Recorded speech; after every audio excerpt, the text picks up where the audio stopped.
OGDuffy back with a trip down memory lane. Oh yes, with the incoming release of the Spectrum soon to come out, it got me thinking and reminiscing about the games and the memories I have from this machine.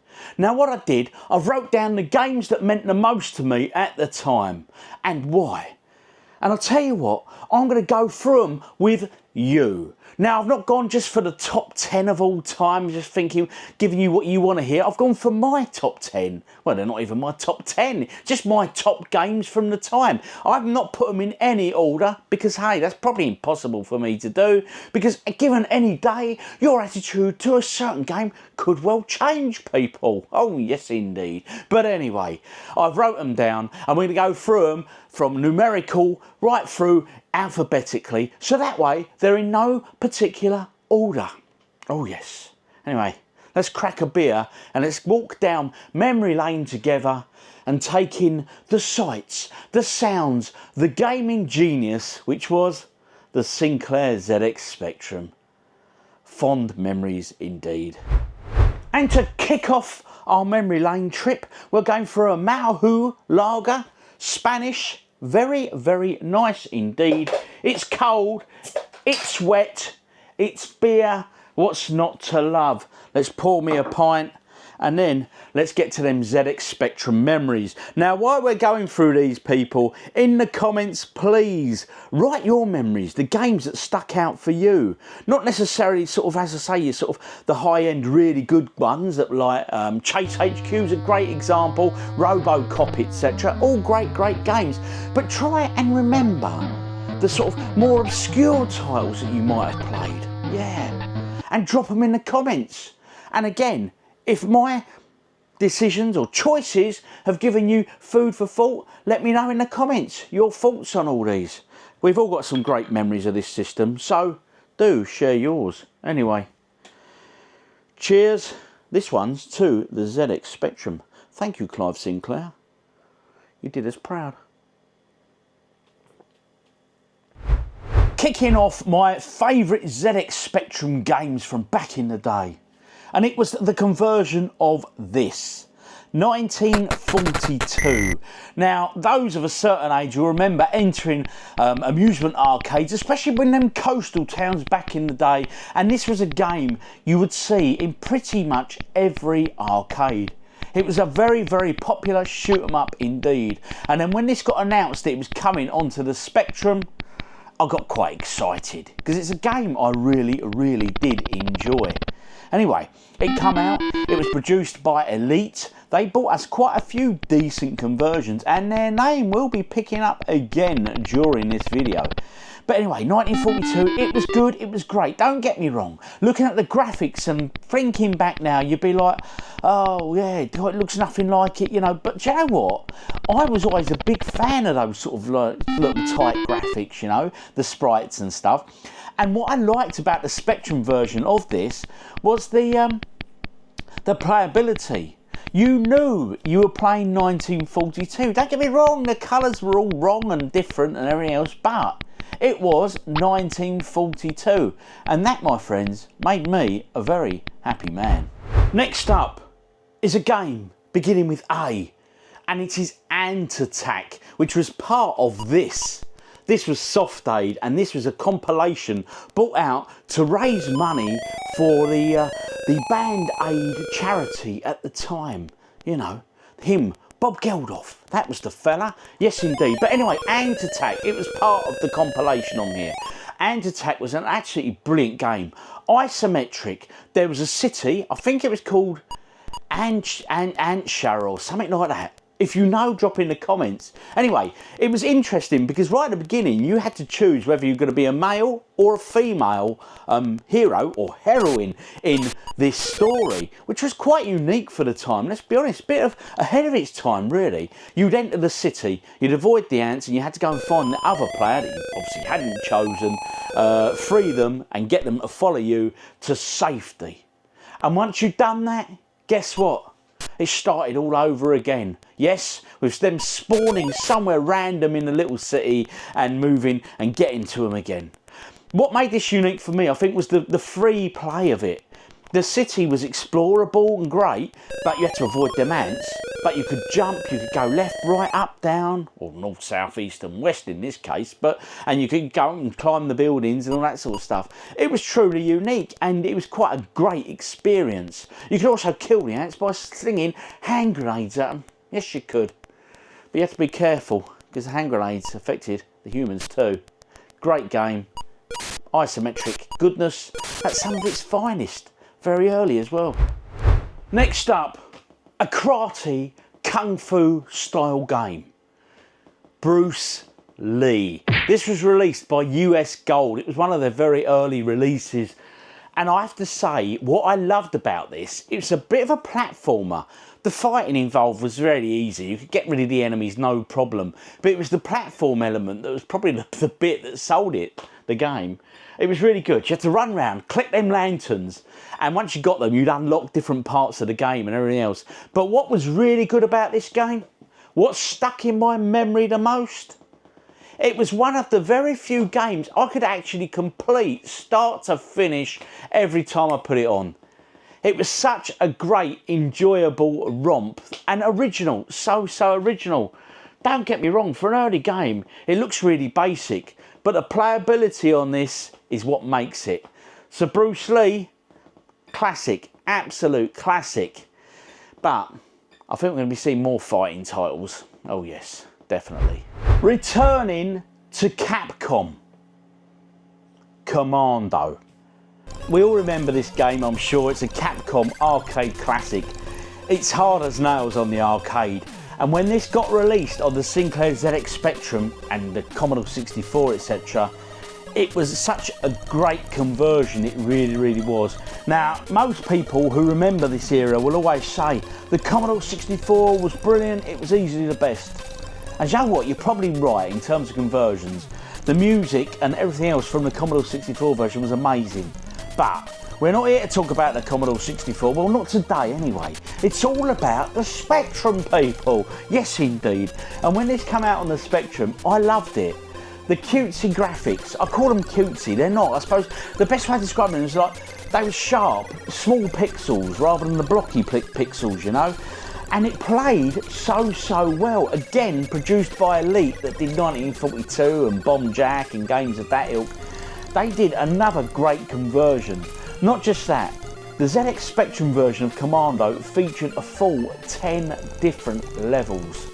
It was great. It was so enjoyable, so much fun. And I remember my mate, he used to get a load of games. His uncle would give him cassette tapes full of all the latest releases.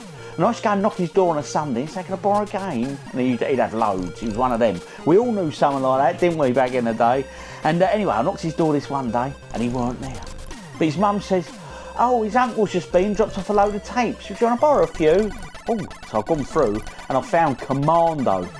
I didn't even know Commando had been released at that time. Was I happy? Oh, I ran home that day, mate. Got it loaded up and I was away.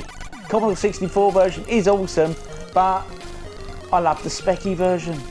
Rightly or wrongly, it's the version for me. Another classic. Next up, a true classic game in all senses that actually started life out on the BBC Micro.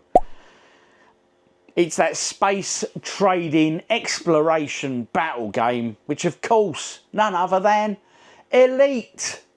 If you were around at the time, you knew how good Elite was. It was such a vast open world universe. You'd be travelling around in your spacecraft. It was all sort of 3D vector graphics. There'd be a space station at different sort of solar systems and planets and stuff. And you could go to the space stations, trade. You'd come out, there'd be police. You could shoot the police and get them chasing you, hunting you. But it was them nasty old Fargoids. Oh yes, you had to avoid them at all costs. You could upgrade your ship through trading, buy extra components, new lasers, or you could just become a bit of a pirate yourself.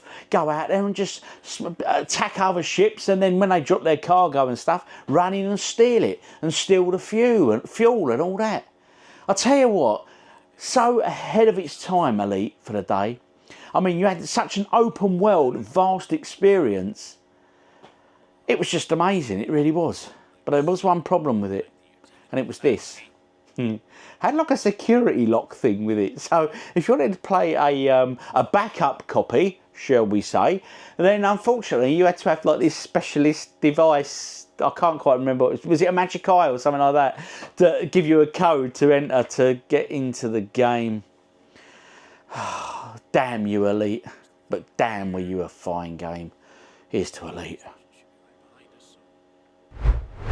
The next game begins with E, but actually it doesn't. It begins with W, or T if you want to include the. And it's a karate kung fu game and an absolute classic, The Way of the Exploding Fist. I and my friends used to always call it Exploding Fist, so that's why I've dropped it in at E. Yes, I have. A great two-player or single-player game, and in a nutshell, you would just fight and grade, keep grading up. One-on-one opponents like that. I loved this. You could punch, you could kick, there was sweep kicks, there was high kicks, there was flying kicks, there was reversed head kicks. There were so many different attack manoeuvres on this that it was such a good game. You'd have like these yin and yang symbols for your, and you had to sort of knock them down or get them up. I can't quite remember which one it was. I'm sure we're seeing it in the video now. And then you'd go in and you'd strike, and by one strike you then scored a point or etc. So it wasn't like a side-scrolling fighting game, so to speak. It was more a proper kung fu karate sort of tournament game. But what I remember most about this, yes, that Spectrum. Yes, the Spectrum. I have another one down here. We will grab it now. Look at the size of the keyboard on this thing. Now, I kid you not when I say me and my mates would gather around this. I'd be this half of the keyboard and there'd be that half of the keyboard. To say it was cosy is an understatement. But I'll tell you what, I had a friend Matt, he was really good at Exploding Fist. And every time I played him, he'd do me every time. He would literally do a jump over my head and then just do a back kick into the back of my nut or whatever when I hadn't even had time to turn around. He got me with that move every single time. But again, it's such a classic game. It really, really is.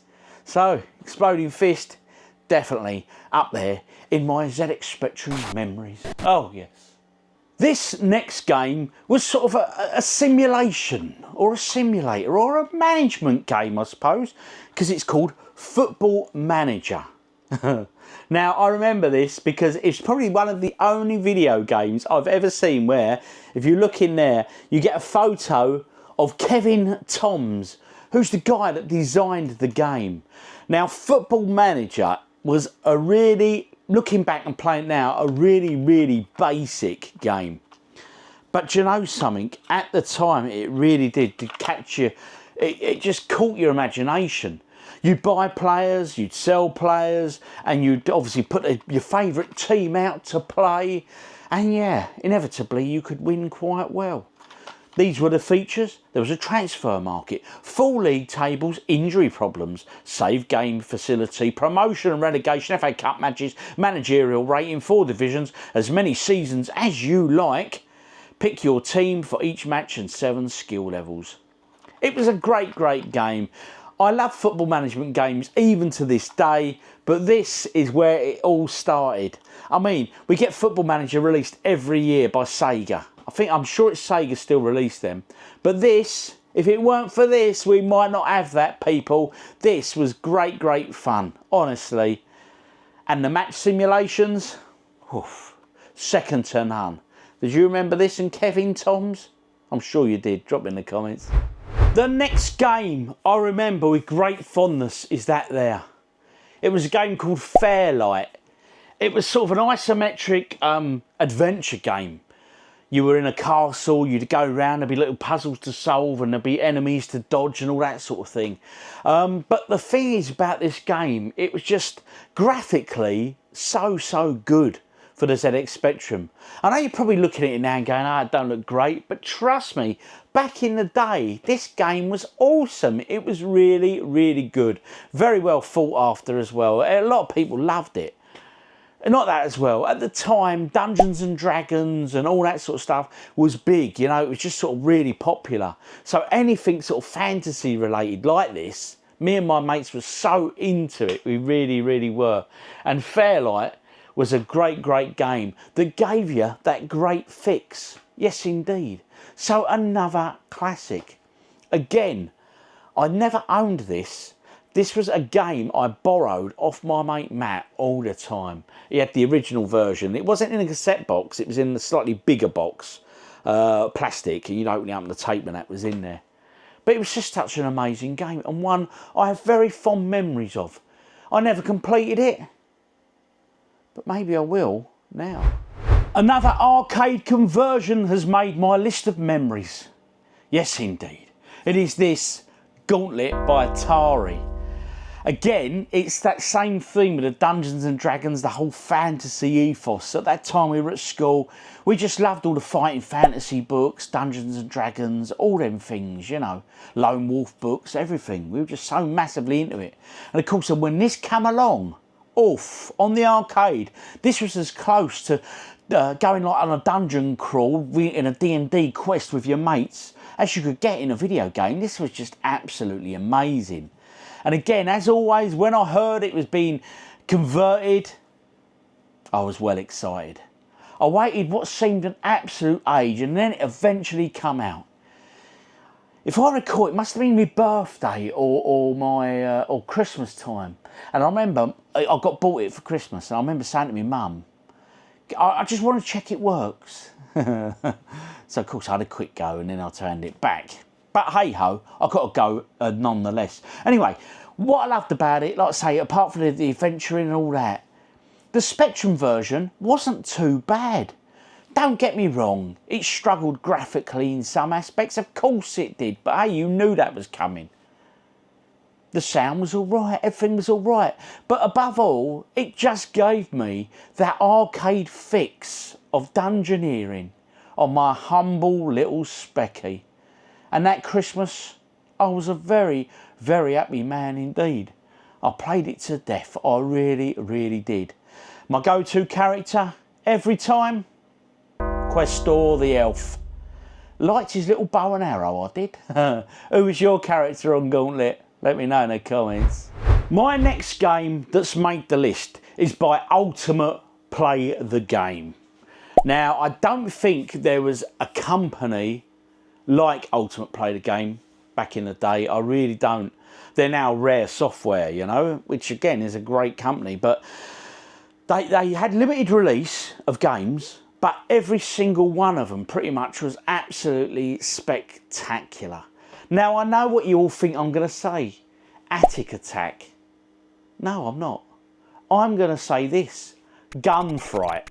As I said right at the beginning of this isn't like an all-time top 10, the best games, blah, blah, blah. This is my memories, okay, and what I remember and the ones that stand out for me. Fright was another one of them classic games because you had that, the graphics to the Spectrum just suited their style of game design, you know. You'd be in an old west town, roaming around, looking for the bad guys, and you had to go and hunt them down, they were wanted, and then you get into a gunfight with them and all that. It was just good fun. It really, really was. As were all the games I've mentioned here today. I mean, don't get me wrong, Ultimate Play the Game. I could have chose so many other classics, Sabre Wolf, etc., you know. But this one, for me, it was standout. And not that. This company had box art nailed down. I just loved their box art. I think one of my favourites is probably Nightshade. Do you remember Nightshade? Anyway. Fright has made the list, people. Awesome. And what would any ZX Spectrum games memory be without an inclusion of one of these titles? The Spectrum's own Mario mascot. He was the Sonic for Sega, Mario for Nintendo, but us Speccy owners, we had Horus.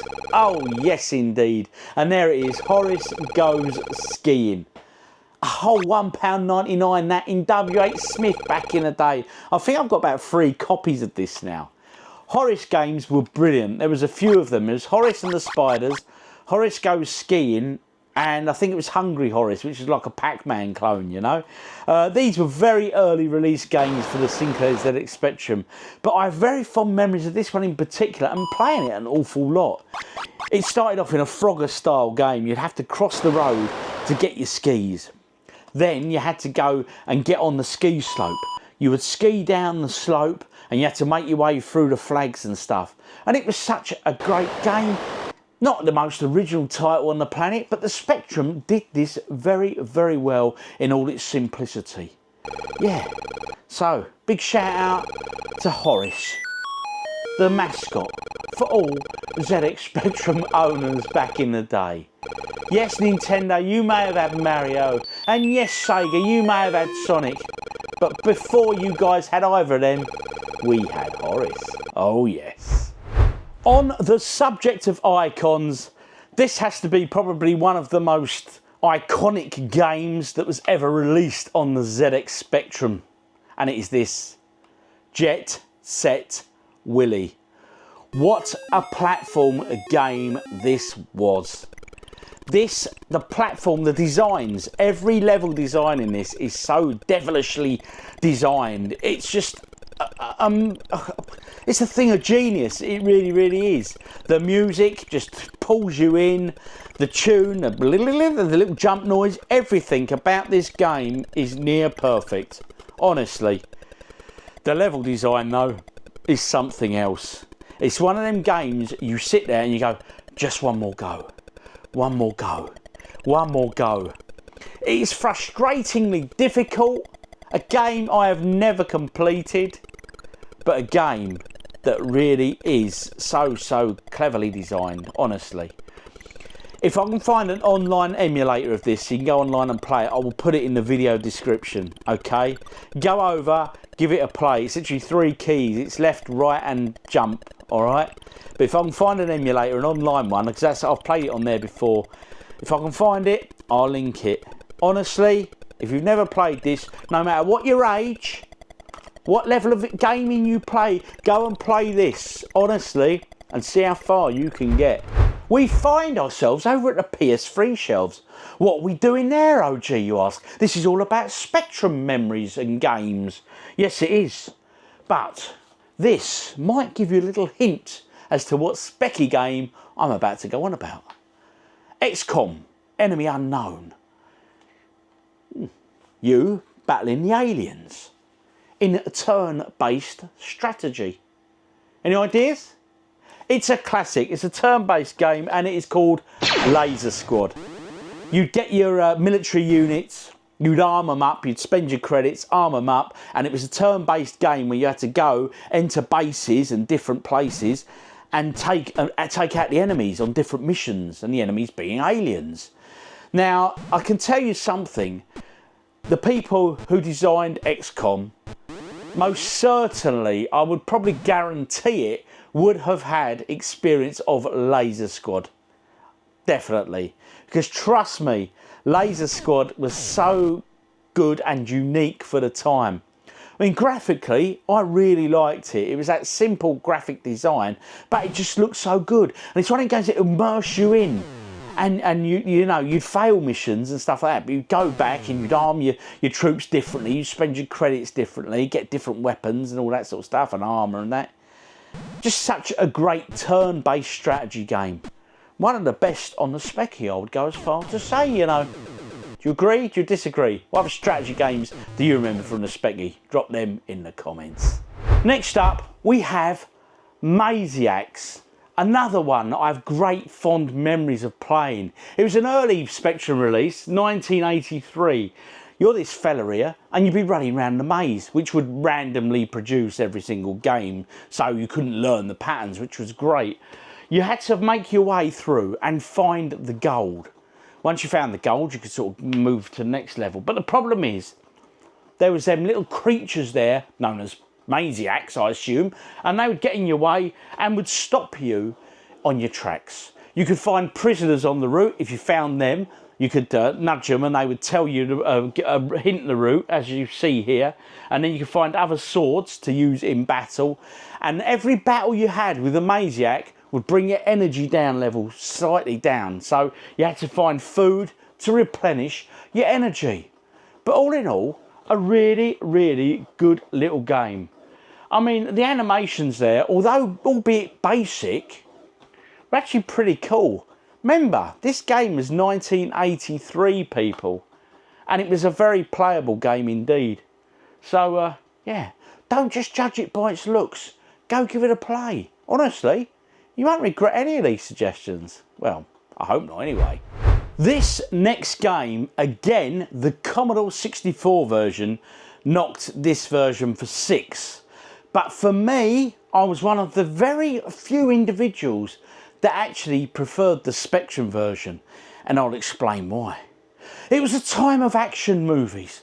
Yes, indeed. We had Arnie, and we also had Sly Stallone. Yes, him of Rocky and Rambo fame. I loved the film Rambo, the second one, First Blood Part 2. I loved First Blood as well. But Rambo just caught my attention at the time. And when that got released on video, oh, the amount of times I hired that film. I loved it. So of course when the video game came out, it would have been rude not to, and I just jumped on board. Now the Spectrum version compared to the Commodore version was like a different game altogether.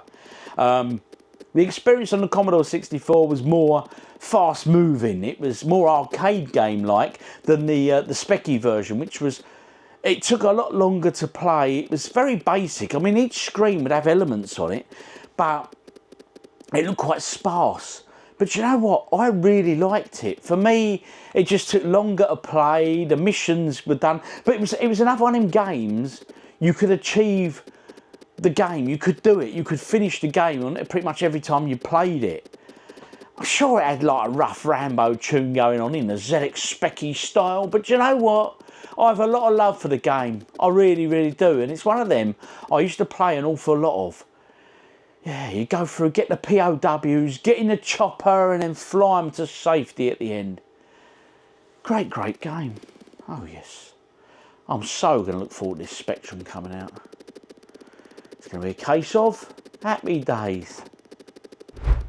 We have 4 more titles to go from my memories of ZX Spectrum games that I fondly remember. But before we get to that, guys, it's that time. Oh, yes. We will be pulling a name out of the pot, and this beer will be dedicated to, my hands got stuck, that member or supporter of the channel. And this week we have Mike SMFC. SMFC stands for St Mirren Football Club.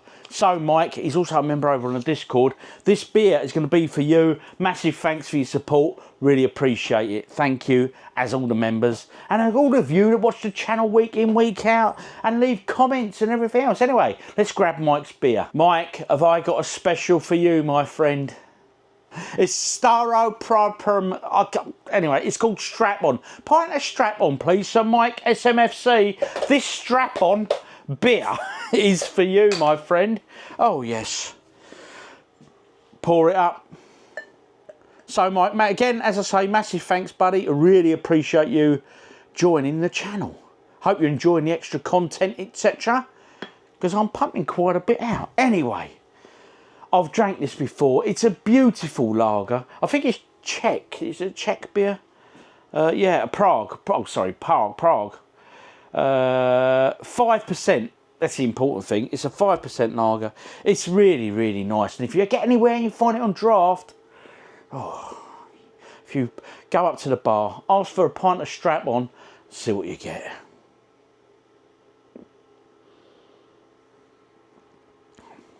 Oh, Mike, cheers, mate.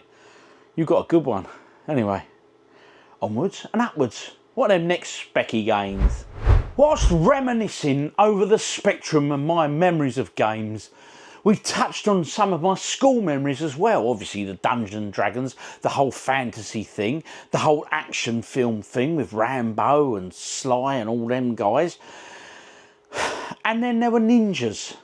Don't ask me why, But ninjas were huge in the playground, in school. Why I stood this I don't know. We'd be in our metalwork classes making throwing stars or shurikens. We'd be reading the fantasy books, which were The Way of the Tiger, I think they were called, which was like a ninja choose your own adventure type book. It was huge. Everyone was into ninjas. I really had no idea. And there was loads of action films at the time as well, like American Ninja and all that. Ninja was just huge. This game came out, Saboteur. This game is another one that you can play and actually beat it. You know, you can win the game. You haven't got to, you know, over focus on it. But it's so well designed. The level design, that you're a spy, you're in there, but you're a ninja spy, of course you are. You pick up various weapons, find items, use items, and they'll be mapped out and you work your way through. So clever and so well designed. But my fondest memory of this game is my old granddad. Mum and Dad had gone away and they'd left my grandparents in charge of me and my brothers for a week. And I had this on my Spectrum. I just come home from school, just go up and play my Speccy. And he'd come in. He was always very inquisitive.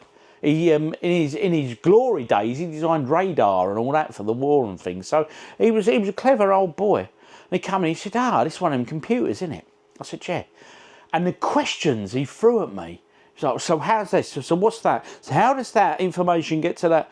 And he just wanted to know, but he wasn't just asking questions to, I'll try and look interested. He genuinely was interested. And it was this game that I sort of demonstrated how the Spectrum worked and loaded up for him and all that, yeah. So he was very, very impressed by it all, yeah.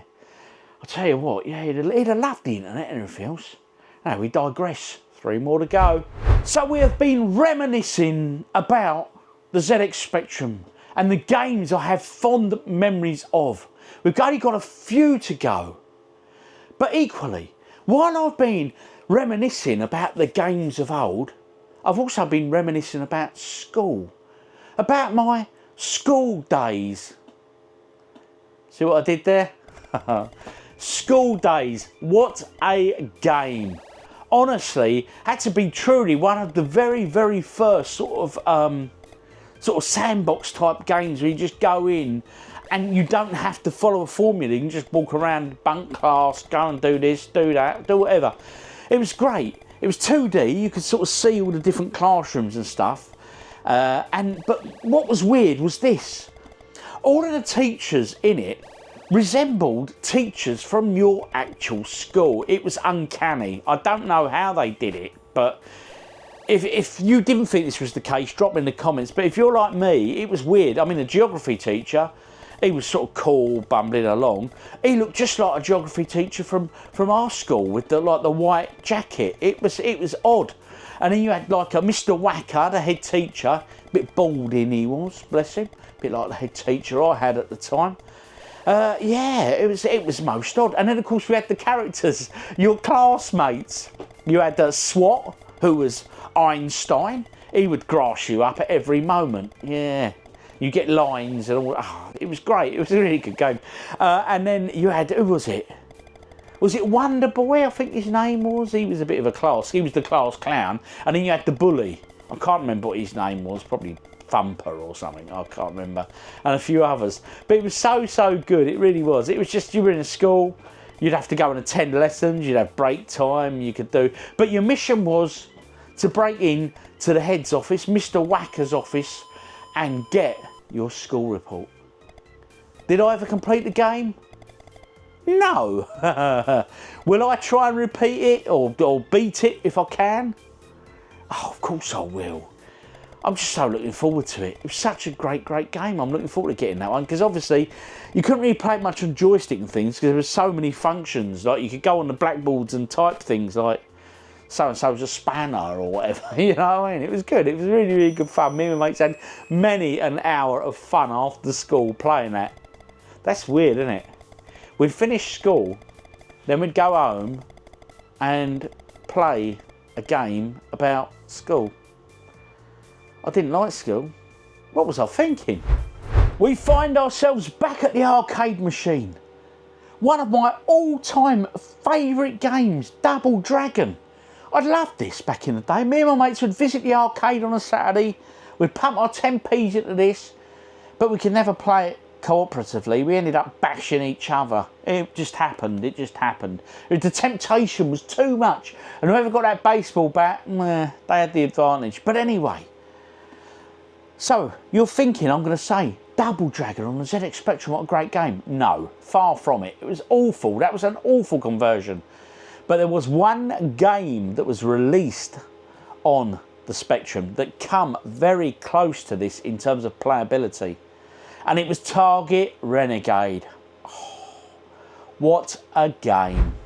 It was the closest game experience we could have at home for the time that was anywhere near this, especially with its sort of cooperative play and everything else. It was so well done. And not just that, Target Renegade on the Spectrum was hands down the best version. Amstrad, Commodore 64 didn't come close, mate. Again, we'd be cramped around that little rubber keyboard, me and my mate playing cooperatively to see how far we could get. So many fond memories of Target Renegade, but merely because of this, honestly. It was as close as we got. As I said already, the Double Dragon experience we got on the Spectrum was just awful. But Target Renegade, absolute masterpiece of a game. Honestly, so well done. Even now, I'm remembering about how impressed me and my mates were at the time. Target Renegade, superb, truly superb. It was our home version of Double Dragon, but with different levels and different characters, and it wasn't Double Dragon, but it was awesome. And the final game is this W for Wheelie. You're in a cave, you're on a motorbike, you're racing around, you're avoiding hedgehogs, you're jumping buses. You have to fuel levels, you can run out of fuel, so you have to keep your fuel topped up. You have to get your speed just right for certain jumps. It was a unique game. Let's be honest, tell me, have you ever played a game where you're on a motorbike in a cave jumping buses and avoiding hedgehogs? No, unless you've played Wheelie, of course. Very original, but all in all, it was great gameplay. Fun, enjoyable, as all of these games have been. Anyway, let's now go and summarise all of this. I hope you've enjoyed my memories of some of the Spectrum games I remember fondly from back in the day. As I said right at the top of this video, don't get me wrong, this is no deep dive into the very best Spectrum games, etc., because I've not played them all. I'm giving you my memories. And that's what fond memories they are too. It was a classic little system, it really was. But I'll tell you what, right, I know Commodore fans in particular always have a pop and say, oh, the 64 was far better. Yeah, don't get me wrong, it was. The sound chip, the colours and everything else were better. But there was something truly unique about this little bad boy of a computer. It was small, but you know what? It packed a punch, people. Yes, it did indeed. I'm sure we all remember the playground wars from back in the day. Which team were you? I was Team Speccy. Then a few years later, I become Team Commodore 64. Yes, I upgraded. But I think if I remember back about them, I have fond memories from my 64. Of course I do. But the Speccy, it's my best memories. Now, obviously, with the games I showed there, there's just so many. There's one I did miss out, 3D Star Strike. I've got that over here somewhere. Just thinking quickly out aloud. Yes, 3D Star Strike. If you know it, you know it. Think Star Wars Arcade from '83, and that is as close on the Spectrum as you will get to it. Truly outstanding, honestly. But I'm digressing, I'm going off boil. So over to you guys. I want your thoughts, your memories from the ZX Spectrum era, or just your era of that time from computing. Did you completely skip the Speccy? Were you Team Commodore? Do you remember having rucks on the playground over whose computer was best and everything else? I certainly do. It's one of the very first sort of leading questions you'd ask someone. Be alright? Alright. What computer you got? Honestly, it was like that. Anyway, I've been OGDuffy. I hope you've enjoyed this trip down memory lane. It's something a little bit different. But over to you. Like I say, engage. Tell me your thoughts. Share your stories. What do you think of my choices? Do you remember these games with your mates, or do you remember playing them solo at home? Do drop in the comments. Like, share, do all that great stuff you do. And this beer is for my man Mike SMFC. Thank you for all supporting the channel. Thank you all for subscribing. Thank you all for commenting and doing everything you do. You are all awesome. Cheers, guys. Mike, this beer's for you, my friend. I will see you all on the next one. Laters. Let me have them comments. Cheers.